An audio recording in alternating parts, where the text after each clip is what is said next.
Welcome to the Michael Singer Podcast.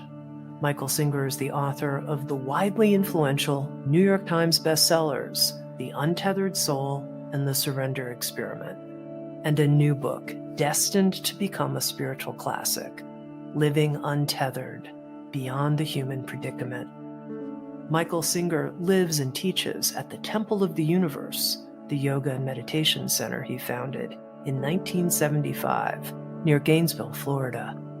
Produced in partnership with Shanti Publications, the Michael Singer Podcast brings you select recordings from Michael Singer's teachings at the Temple of the Universe. This episode is on Look into the Lake of Life.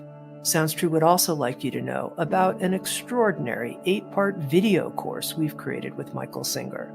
It's called Living from a Place of Surrender, The Untethered Soul in Action.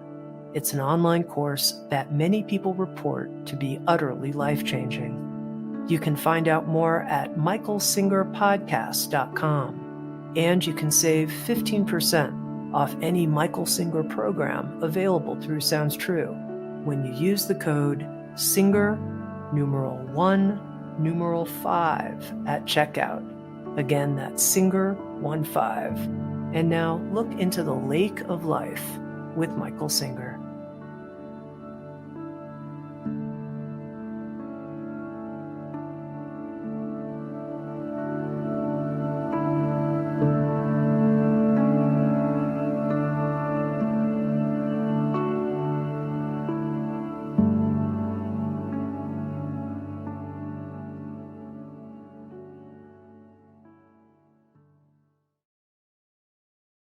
Jai Gurudev. So beautiful as you grow deeply and you revisit parts of spiritual teachings, ancient as they are, and they just have deeper meaning as you go deeper. Like, for example, when you go really deep doesn't mean where you go in meditation. It's where you go with life. Meditation is practice to learn to center yourself sufficiently to where you can merge yourself in life. Until you can merge yourself in life, you're still separate. You really have not achieved that much. It doesn't matter where you can go in meditation. It doesn't matter what experiences you've had. You're still separate. You still experience that as I experience my spirituality, how I'm doing. It is when you and life become one. There is no separation. You're just in harmony and unity, a drop back into the ocean. This is true spiritual growth. It's what Christ spoke about when he said, may they know the oneness as I've known the oneness in me. So when you go deep into life, in order to do so, you have to come to know life. Most people want to know themselves. That's what they work on, getting to know themselves. It's funny, even New Age spirituality says you should know yourself, get to know yourself. You shouldn't get to know yourself. You should forget yourself. You should get to know life. Getting to know life is getting to know God. And as you get to know life, in truth, you will get to know what's left of yourself, because it mirrors you, it reflects you. Because you always see yourself in life. Just as when you look into a lake, a still lake, you see yourself. You're not really there, but that's what you see. You see the reflection of yourself. When you look into life, into every single person, into every single event, what you really see is yourself. You pick out of this innocence called life the reflection of what's left inside of you. And don't ever forget that. It is the reflection of what's left inside of you. People, they don't understand that. They think that that means they create their universe. Not in the way you think. It's very Zen. It says, neither affirm the existence of things nor deny their existence. That's the third Zen patriarch. That's the point we're touching here. What is out there is out there. Just as the lake is out there. But what you see out there is not out there. Just as when you look in the lake, you see yourself in the lake. You are not in the lake. The lake is the lake. You see yourself in the lake because you are reflecting yourself there. What you see when you look at life is the ocean, the lake of life, but you see the reflection of yourself in there. If you're into food, then you see places to eat. If you're into girls, then you see eligible women. If you're into men, you see eligible men. If you think your lover is cheating on you, you see things that make you jealous. We could all be looking at the same thing. I could have described the same scene that we're all looking at, and one sees food, one sees reasons to be jealous, and one sees male or female attractiveness. Is it out there? The objects are out there, just as water is out there in the lake. What you see is not out there. You put it out there because it's inside of you. If you are not attracted to male or female, then you don't see that. You see something else. You are putting out there in accordance to what is inside of you. So you're dancing with yourself when it's said and done, and that's the truth. Now, net is, as you get to know life, which is what you should be focusing on, is getting to know what is really there. If you were not there, what is there?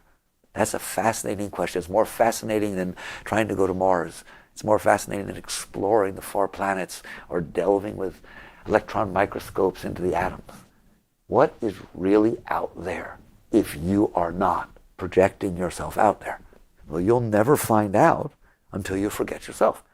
You have to literally forget yourself. The whole spiritual path is about forgetting yourself. It's not about learning. It's not about gaining. It's not about doing.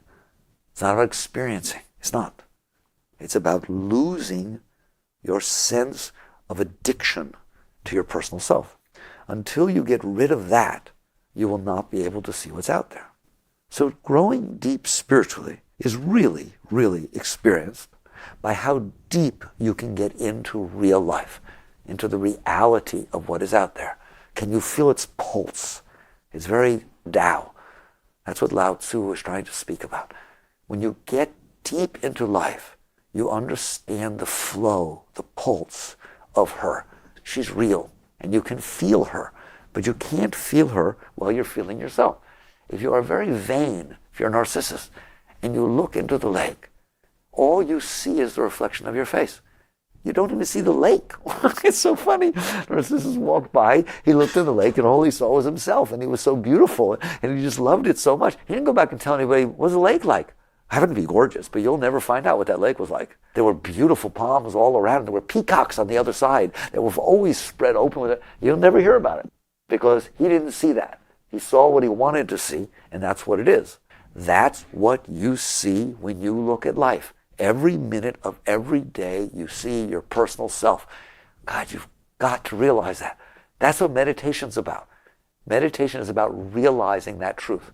It won't fix it, all right? It's about sitting down, getting quiet, and realizing, what a mess I am. It's like, all I do is think about myself. All I do is when I look at somebody else, see what they're doing to me, and look at, like, every single thing I do is in relationship to me. Everything I see is in relationship to me. I want it, I don't want it, I like it, I don't like it, it's good, it's bad, based on what? Me, me, me, me, me.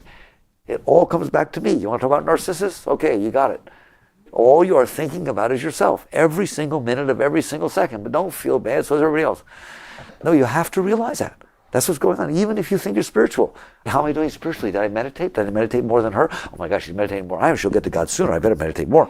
It's like, how does one break the cycle of seeing themselves? That is your spiritual journey.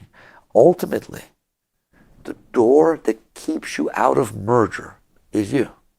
While you are looking in that lake, to take the analogy to the absurd, while you are looking at that lake and you're Narcissus, and you love so much what you see, you won't go swimming. You'd have to mess up the face. So you can't experience the lake. You can't get into the lake. You have to stay separate, because what you care about is yourself. The door that leads to merger is exactly the door that permits Narcissus to go swimming in that lake. That's what keeps you from God, nothing else. Yukteswar said to Yogananda, the door is always open. Whenever you want to go, just go. Imagine Narcissus is sitting there in a beautiful crystal clear lake looking, and he says, I'm thirsty, please help me, could you get me some water? What do you mean, gotta get you some water? He's standing in front of this beautiful spring and a beautiful lake. I cannot, mess up his little reflection. So you're gonna sit there parched dry. What is it that permits Narcissus to drink. That's what permits you to go to God. You are separate from life because you are separating yourself from life. There is no door you have to break through. There is no wall. There's no one whose approval you have to earn. That's not what's happening. You won't merge with God because you care more about your reflection. Therefore, you won't get in the water. So you are stopping yourself. Nobody is stopping you. You keep yourself from the merger with life because you are projecting your sense of personal self onto that which is impersonal, life itself. The lake is impersonal. It is neither beautiful nor ugly. It has nothing to do with it. It's a lake. But you're more interested in the reflection. That is what's happening with life. In the third Zen Patriarch, he says it's so beautiful. He says, when a thing can no longer offend you, it ceases to exist in the old way. There are lines as you grow deeper. They just mean so much. When a thing can no longer offend you, it ceases to exist in the old way. Things outside bother you. Have you noticed? People, things, words, events, circumstances, behavioral patterns, or lack thereof. Either way. Either somebody doing it or somebody not doing it. Somebody saying it or somebody not saying it. Somebody saying it too loud, somebody saying it too soft. Do you love me? Yeah, I love you. Do you love? Yeah, I love you. No, not good enough. See, we're pretty sensitive here, all right? Things can offend you, can't they? What things? It's not all things. A leaf fell off that tree, yeah? There are lots of things that don't offend you. In fact, believe it or not, there are 800 zillion more things that don't offend you than things that offend you. If a neighbor sits there and whispers or talks loud, that bother you? No. Just think of all the things that don't bother you, that are going on in earth right now. I'm not all over the universe. You getting bothered? No. You're pretty picky. You're down to just little unique things. All right? It's far out. I hear a cell phone that sounds like the tune you put ringing in your car. Has to be just the right tune and just the right thing at just the right place, then it offends you. Offend you, what does that mean? Something outside caused a change inside. Let's call that offend you. I don't want to call offend you that you got upset. You're in here, you're fine, you're at peace. You now are no longer at peace. Something has offended your peace. Do you understand that? How is it that these things offend you? What is that about? If you want to find out what things you projected onto life that are not life, find the things that offend you. Because there is nothing in life that is different than anything else in life. That's a person, that's a person, that's a person, that's a person. But when that person walks up and holds hand with that person, it doesn't offend you. When that person walks up and even stands near that person, it offends you. Who did that? You did. You did. That's a good clue that you projected your reflection of personal onto the impersonal. The fact that it offends you is something you did, not something it did. It's all the same. It's just atoms moving through time and space. It's an ocean of energy. That's what's out there, moving. You are projecting what's in you onto it in certain places, very few places. Don't worry about it. You're almost out. You're almost out. It's almost like Narcissus wouldn't mind jumping into the water where there's not his reflection. Look how much of the water doesn't have his reflection. The trouble is he's so addicted to his reflection, he won't take his eyes off of it to look at the rest of the water. That's exactly what's happening. The vast majority of this universe you are not offended by. Pluto's Pluto, Saturn's Saturn, ants are ants, everything's what it is until they intersect with your personal. Ants are all over the place, but not in my house. Believe me, the ant didn't notice. As the ripple passes across the lake because the leaf dropped in, the ripple doesn't notice it went across your reflection. You're the one who freaked. Narcissus is sitting there looking, and then all of a sudden, in wind, it ripples. Oh my God, what's happened? It was happening all over the rest of the lake. It didn't matter. This is what you're doing. It is because of your personal problem inside that you are projecting out onto this innocence. And it is innocent. It has nothing to do with you. It is completely and utterly impersonal. Every single drop of it. You are projecting yourself onto it, therefore it offends you. When a thing can no longer offend you, it ceases to exist in the old way. Then a person becomes a person. An ant becomes an ant. A word becomes a word. Loud becomes loud. Soft becomes soft. They just are what they are. as they always were anyways. You are the one who gave more meaning to them. Birth is birth. Death is death. You did not create birth. You did not create death. Everything that lived was born. Everything that lived will die and has died. Reality is reality. Projecting your opinion upon reality is just a waste of time. So when you stop doing that, then reality rules. What you see outside is what is out there. A leaf fell. That's what Zen means, just tree. You see just tree. You don't see my tree. You don't see her tree. You don't see a tree that reminds me of when I was young. You don't see a tall tree. You don't see a sick tree. Why are you keep taking your thoughts and adding them to tree? Let it just be what it is. It is a tree. It is a lake. It's not you. That's true of all things in life. They were before you got here. They will be after you leave. 2 minutes ago when you walk away, they have nothing to do with you. But then when you walk back, you get offended. It's just hilarious. Growth, true spiritual growth is about this. It's about ceasing to project yourself onto what has nothing to do with you. When you cease to project yourself, you get to see what's there. So getting to know life is more important than getting to know yourself. But you have to actually get to know real life. It's really out there. What does a lake look like? Narcissus doesn't know. Wouldn't it be neat to know? What does the rest of the water look like? What's down underneath? What happens when a leaf drops and the ripples go? What a fascinating thing. What's on the shore? What are the animals like? What is a lake like? He will never know, because he only cares about what his face looks like. Do you know what life looks like? Or do you only care about what your face looks like? Because that is what you are projecting onto life. Your fears, your hopes, your dreams, your face. The true teachings are so quiet. They are so simple. When you look at a lake, see just lake. That sounds stupid. Oh no, it doesn't. If you cease to see your reflection in the lake, it's over. Your consciousness will merge instantly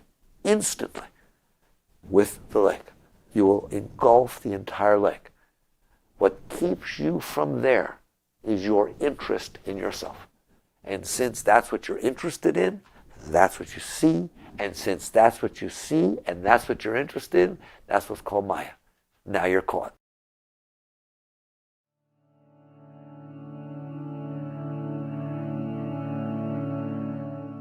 Living with the uncertainty and the pressures of our time, many of us are feeling quite stressed and overwhelmed. But does it have to be this way? With his new book, Living Untethered, Michael Singer has written a follow-up to the classic, The Untethered Soul, taking us within to our still and liberated center. You can learn more about Michael's new book at living-untethered.com. That's living-untethered.com.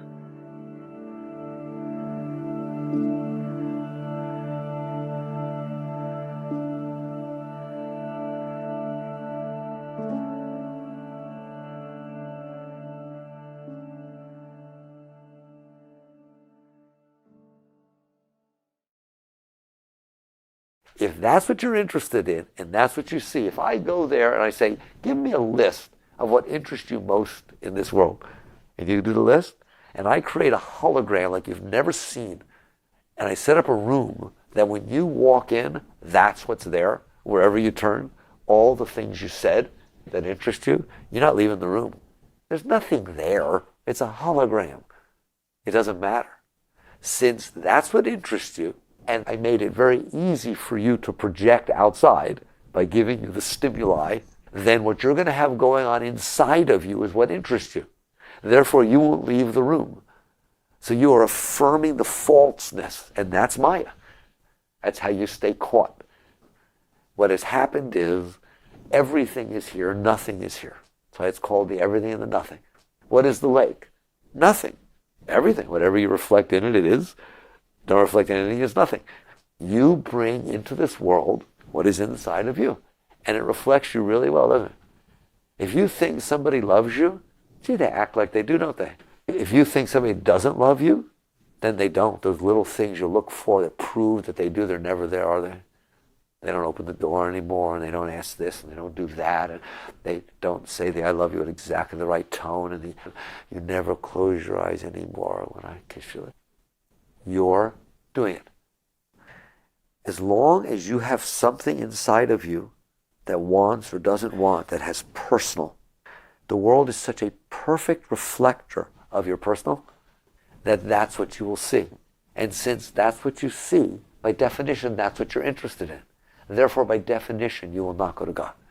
You will stay in the room where you got put, where you're seeing that which interests you. The only difference between that and getting out is you, is letting go of relating to things in a personal way. So real spirituality, in the beginning and the end, is always that. There is no other teachings, period. There is nothing else. You have to die to be reborn. It's that simple. You must be willing to let go of your personal self in order to merge with the universal self. How does one do that? Instead of getting to know yourself, instead of putting all of this energy into yourself, get to know life. There really is life with a capital L. It's really out there. It has nothing to do with you. Don't go to know her to get to know yourself. Get to know life. Don't go to know her to make her be what you think she should be. You have to get to know her for the sake of knowing her herself, which means you can't be projecting yourself onto her. What you will see as you start to get to know her, like I said, is she has a pulse. She has a life. She's real. She is real. And there are times when she will be up, and there are times when she will be down, and there are times where she will be in joy, and there are times where she will be in sorrow. All things exist in this world independent of you. And so I hear Solomon, for everything there's a season and a time for every purpose under heaven. That's what you see. That's Taoism. There will be a time for peace, and there will be a time for war. There will be a time for birth. There will be a time for death.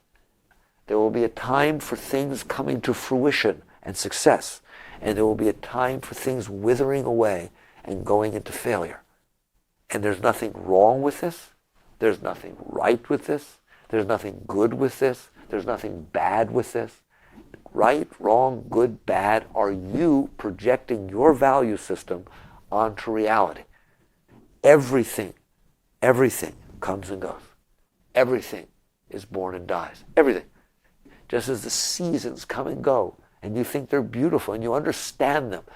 I think winter is very terrible because it kills everything, and they can't grow properly, and the flowers aren't there, and so on. Let's get rid of it. What would happen? There wouldn't be flowers, would there? Because winter is as much part of the flowers as spring. You've come to know that, haven't you? In business school, I thought it was neat, such a weird place. They teach Taoism. They teach Taoism. I realized that at some point, back when I went to school. I love that they actually taught at some point that the cycles that go on in the economy, in business, are healthy, and that you should leave them alone, that you shouldn't try to keep everything on a steady curve going up, that if you attempted to do that, you would destroy the health of the economy. They actually teach that it has to have its time when it dips down, because just as in winter, there are healthy things that happen to nature as she rejuvenates and rests and as she builds up her energy and so on. So when there's a downturn in the economy, there's companies that clean out inefficiencies. They re-look at things than the way they looked at them before. And that's a healthy stage.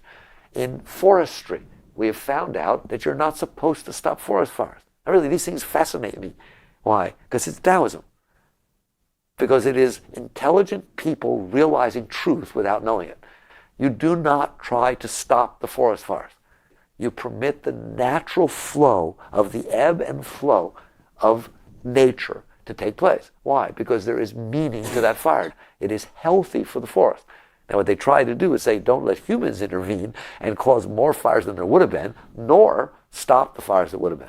Let the natural balance of summer, spring, winter, and fall.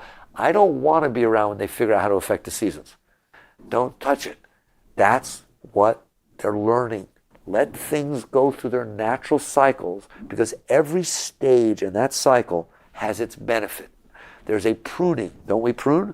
Do you ever see how ugly the garden looks when it's pruned? I used to say, who ruined the garden? I'm walking in, the fruit trees were so beautiful, there's nothing that sticks. Somebody did something wrong, all right? This is something absurd, all right? But pruning is healthy, isn't it? These are the cycles. This is what Solomon was talking about. For everything, there's a season. And there's a time for every purpose under heaven. Just those two lines are what it means to get to know life. Because your personal self will not accept that. You do not want there to be these seasons. You want it to be the way you want it all the time. How can you know it's my personal self? That's a clue. That'll give you a clue. These cycles are not okay. No, no, no, no, no, no. I am successful. It is successful all the time. I do not fail. People I love don't die. Ever. People I love me. Always. I could step on some toes if I went a little further, couldn't I? And I'm trying not to, all right? For everything, there's a season. Look at those words. For everything, there's a season. Everything. Period. There's a time to fall in love. There's a time for it to stop. There's a time for birth, a time for death. There's a time for sickness. There's a time for health. It's not like I'm not supposed to get sick. That's wrong. There is a time for everything. The question is not whether there's sickness or health. The question is, are you at peace? Are you at peace with things? That's why it's Taoist. Are you at peace with falling in love? Are you at peace with the end of love? Who told you it's to last forever? For everything there is a season and a time for every purpose under heaven. Once you understand it has nothing to do with you, it is the ebb and flow of life. It goes through its cycles. If you want to get to know her, you must be willing to feel her pulse. You can't be stepping back here saying, no, I want it my way. The world has its ebb and flows. It has its cycles, and it should have its cycles. And you do not understand those cycles, and you will never understand those cycles. How could you possibly? You only see this tiny bit of life. It's a whole. Its cycles are in harmony with its universal self. You only see the wave when it passes by. You say, oh, I shouldn't be doing that. Why? Because it messed up my face in the reflection. That's why. You'll always do it in relationship to you. You want to know how wrong you are? Every single time you say something's good or bad or right or wrong or better or worse or preferred or not preferred, I'm going to ask you based on what? Every one of those things are a relative term. Good, bad, right, wrong, preferred, not preferred. Those are relative terms. She doesn't agree. She doesn't agree. Everyone's got their own thing, don't they? They're relative. And I'm going to ask you based on what? And if you're honest, you're going to say based on me. Based on my view of the world, based on my value system. So what? Who cares about your value system? There's Narcissus again. There you are looking into the universe and seeing the reflection of yourself and saying that's what matters. So you just get to the point where you stop putting so much weight on yourself. Stop being Narcissus. Your face is just one of 700 billion things in the universe. Your spiritual journey is about ceasing to think that you matter. It is about ceasing to think that you are the center of your universe. The universe is the center of the universe. It's about lake, not about face. It just keeps coming back to the same thing. You have to wake up to that. So your spiritual growth is not about getting into yourself or changing your views or even to go in there and mess around with your mind is crazy. Your mind doesn't matter. It's a nothing. You know how long it takes to erase a hard disk? Just take a good magnet, pass it across, it's gone. So it's just meaningless what you have in there. Stop rearranging the darn thing. What matters is life itself. God, the universal. Get to know her. How? By ceasing to be so interested in yourself. So when you look into the lake of life, and that's what you're doing every minute of every day, you understand that? You're looking into the lake of life. When you look into the lake of life, will you please stop seeing yourself? There's lots and lots and lots of things out there Stop seeing yourself. How do I know that I'm seeing myself? I will give you the biggest clue that ever was. It offends you. You feel a change in the force, in the energy, in the Shakti flow. Sometimes you do, don't you? Like lots of times. If you look out into this lake of life and it causes a change in the flow of the chi inside of you, you have projected yourself into life and it hits your projection. I want this to happen. I want that to happen. The cause of suffering is desires. Buddha. It's all the same teaching. You are projecting from inside out. Therefore, the innocence of life is hitting your projections, causing you to suffer, causing change to happen inside your peace. It's disturbing the peace. You want to stop that?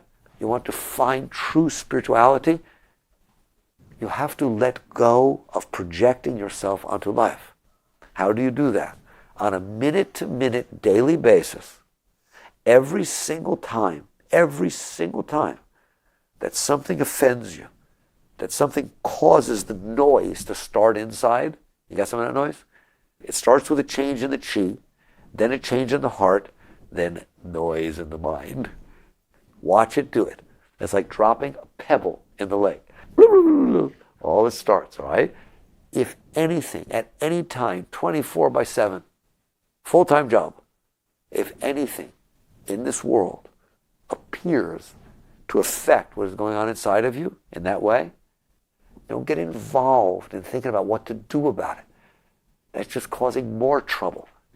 Let go. Just relax and release and fall back into the self and let that noise settle down. Let the ripples stop. If you do that, what you're doing is you're saying, I don't believe in this Maya. I don't believe in this game that says I've projected myself onto that which is not me. Therefore, I see myself in what is not me. And I'm going to interact based on that. I'm not going to interact based on that. I'm not. Period. I know that that is not reality. So what I'm going to do when I look at my face in the lake and a ripple comes across and I get all upset, I'm not going to figure out how to stop the ripples. I'm not going to get upset. I'm not going to blame somebody. I'm not going to yell at the person down there who threw a pebble in the lake. I'm going to relax and release the energy that got disturbed inside of me because I don't want that. And you just keep letting go of everything. Everything. If you do that, a phenomenal thing will happen to you. You will find peace so deep inside of you, and you will find your harmony with life. You are in harmony with life. And believe it or not, life is in harmony with herself. If you think there's something to fix out there, you're broken. I'll challenge you to the bottom of your core. Everything that ever was, everything that is, and everything that will ever be is God. Period. There is nothing else. Life is God made visible. You are looking at aspects of the divine. For you to think there's something wrong out there that you need to fix is for you to say that winter is wrong. There are many seasons. There are many, many different things that go on. Period. Are you able to be at peace with all of it? Because when you are, the door is open. When a thing can no longer offend you, it just is what it is. And when it all is what it is, you will find that you are one with all of it. The separation stops. And that's your merger. So spirituality is beyond what anybody wants to deal with. That's why they hid the mystical teachings. In the ancient Tibet tradition, you couldn't get near the deep teachings. They were hidden away. And the basic premise was, in the rare case that someone was actually capable of hearing the teachings, the rare thing would happen, which is they would get them. But you have the teachings. The truth is, Christ put them right on the table. You have to die to be reborn. You have to die to be reborn. St. Paul said, I die daily. It's all right there. Let go of yourself that is projecting yourself onto life. It will kill you to do that. You will see things happening outside that appear to be causing tremendous trouble. There's nothing happening. Winter, spring, summer, fall is happening. None of it has anything to do with you. If it seems to have something to do with you, it's because you projected yourself. If you try to let go without touching and getting involved and doing all of that, manipulating, controlling, forcing people, places, and things, it will rip at your heart. It will feel like, sometimes you say it, it would kill me not to do that or say that or go after him, or yes, it will kill you. And you have to die lovingly and willingly until that's what you enjoy, that feeling of freeing yourself by letting go of your ignorance, by letting go of illusions that you hold inside yourself. You can actually live like that. You can literally live. You may end up getting married. You don't have to get married. You may end up married. Why? Because for everything there's a season and a time for every purpose. And maybe that will be one. You may not end up getting married. It's just how it unfolds. They're all beautiful. You have to give up preference. You give up sitting there thinking that I know what I want. What you want is reality. What you want is the merger with truth. That's what you want. There are nothing else left. Nothing. This is how a great being lives. You hear me? So I left you with a few things. One, you are looking into the lake of life at all times. What are you seeing? Question whether you're seeing the reflection of what's inside of you. You'll know. Do you hear me? Stop it. Stop it. Stop looking into the lake of life and seeing yourself. Look into the lake of life and see God. Jagged.